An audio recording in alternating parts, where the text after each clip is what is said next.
Hello everyone, this is Talil Priya of ECEC. My roll number is 20BQ1A04G6. Today I am going to tell about mesh analysis. Now, what is mean by mesh? Mesh is a closed path in a given circuit. Here we have two meshes. This mesh 1, this mesh 2. And we have to follow some steps for mesh analysis. The first step is we have to find number of meshes. And the second step is we have to assume currents in each mesh in the clockwise direction or anti-clockwise direction. Third step is we have to write KVL for each mesh. And fourth step is we have to solve KVL for each mesh to get mesh currents. Now what is KVL? KVL is the sum of voltages in a closed circuit is equal to 0. Now let us take an example to understand more about mesh analysis. Let us take this example. We have to find mesh currents in this circuit. What is step 1? Step 1 is we have to find number of meshes. Here there are two closed paths. So this is mesh 1 and this is mesh 2. The second step is we have to assume the currents in the circuit. So this is I1 and this is I2 in the clockwise direction. And the third step is we have to write KVL for each meshes. Now let us write KVL for this mesh. That is, we are assuming current in this direction. So first of all, here the current will enter into 20 ohms, that is minus 20,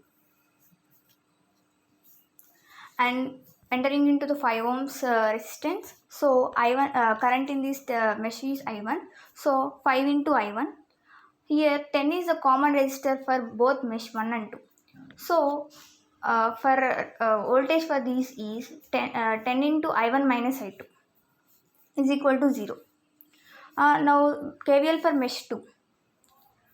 In this current I2 is the current, and first it is entering to the 5 ohm resistor. So the current in mesh 2 is I2. So I2 into 5 ohms, and again it enters into 10 ohm resistor. So here in this mesh is I2, and 10 ohms is a common element in mesh 1 and 2. So I2 minus I1 into 10 ohms. We get two equations. These are equation 1 and this is equation 2. By solving this, we get mesh currents I1 and I2. We can solve in calculator or by using Cramer's rule. This Cramer's rule is about V is equal to IR. Here V is equal to 0, this side 20 volts and 0 volts.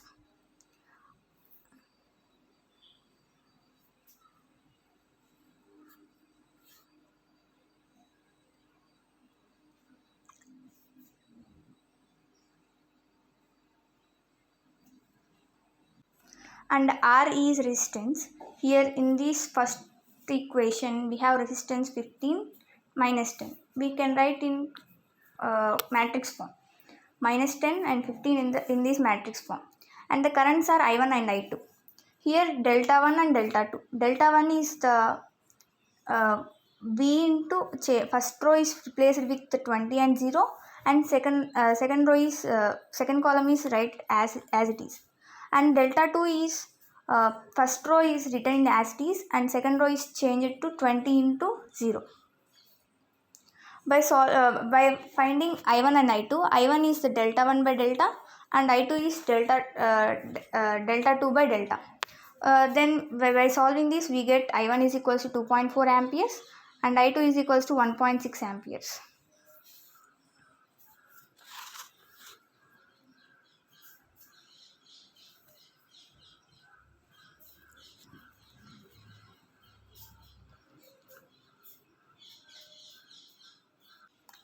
To find mesh analysis very clearly, let us take another example.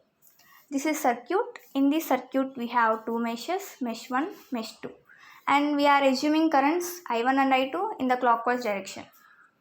Now third step is we have to write KVL for each mesh. In this mesh, The current first enter into the 20 volts and then 15 ohms and 5 ohms. 5 ohms is the common resistance for mesh 1 and 2.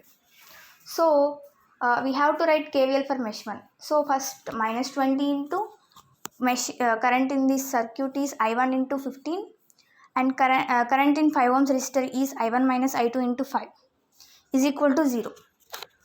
And KVL for next mesh 2 is 10 ohms and current enter into the positive to negative, so plus 10 volts, and next enter into the 5 ohms. So the current in 5 ohms is I2 minus I1. By solving these two equations, we get currents I1 and I2. We can solve these equations in the form of Cramer's rule or by calculator. By solving this, we get I1 is equal to 0.9090 amperes and I2 is equal to minus 0.3636 amperes. Now let us take another example. This is circuit. We have three meshes: mesh 1, mesh 2, mesh 3. Let us consider I1, I2, I3 are currents in this circuit in clockwise direction. Now we have to write KVL for three meshes. The KVL for first mesh is the current I1 is entering from minus to positive terminal positive voltages, so minus 20, and enter into 2 ohms resistor plus current in this 2 ohm resistor is I1, so 2 into I1. Next it enters into 10 volts from positive to negative, so plus 10 volts, and it enters into the 4 ohm resistors. Here 4 ohm resistor is a common element for I1 and I2. So 4 ohm, now we are writing mesh for KVL for mesh 1. So here in current is I1 minus I2 into 4 ohms. This is first equation. And now we have to write KVL for second mesh. So that is first let us I2 is the current in mesh 2. First it enters into 2 ohms resistance, so I2 into 2, and it enters into the 4 ohm resistance. Here 4 is the common element in mesh 2 and 3. So the current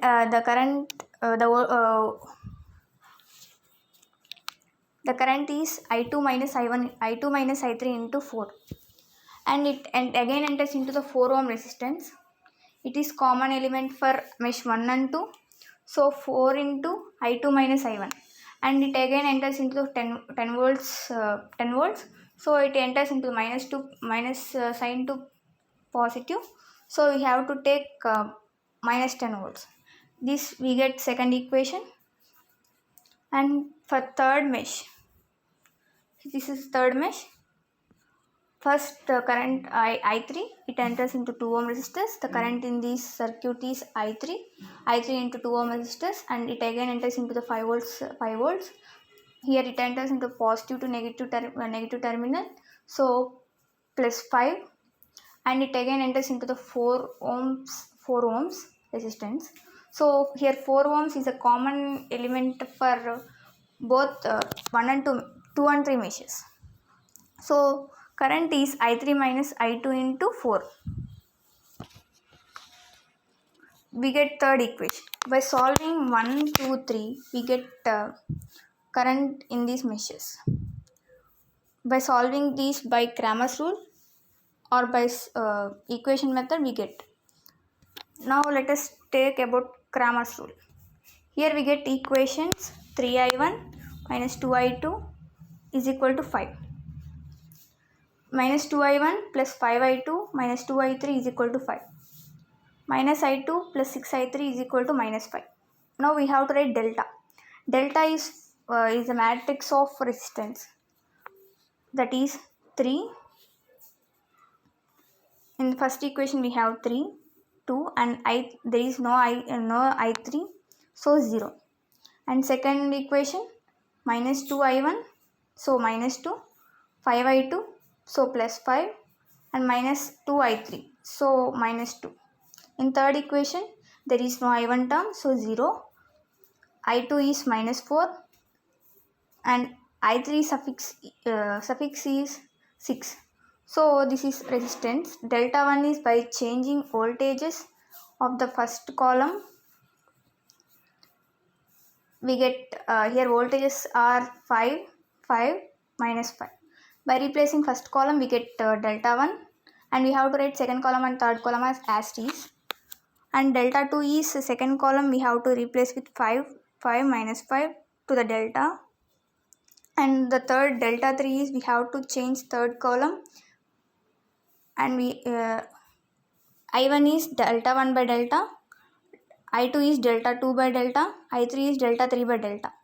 So we get here delta is equal to 42, delta 1 is equal to 150, delta 2 is equal to 120, delta 3 is equal to 45. I1 is delta 1 by delta, 150 by 42 is equals to 3.57 amperes.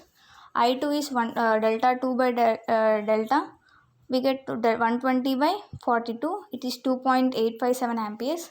I3 is delta 3 by delta, 45 by 42, that is 1.071 amperes. Thank you for this opportunity.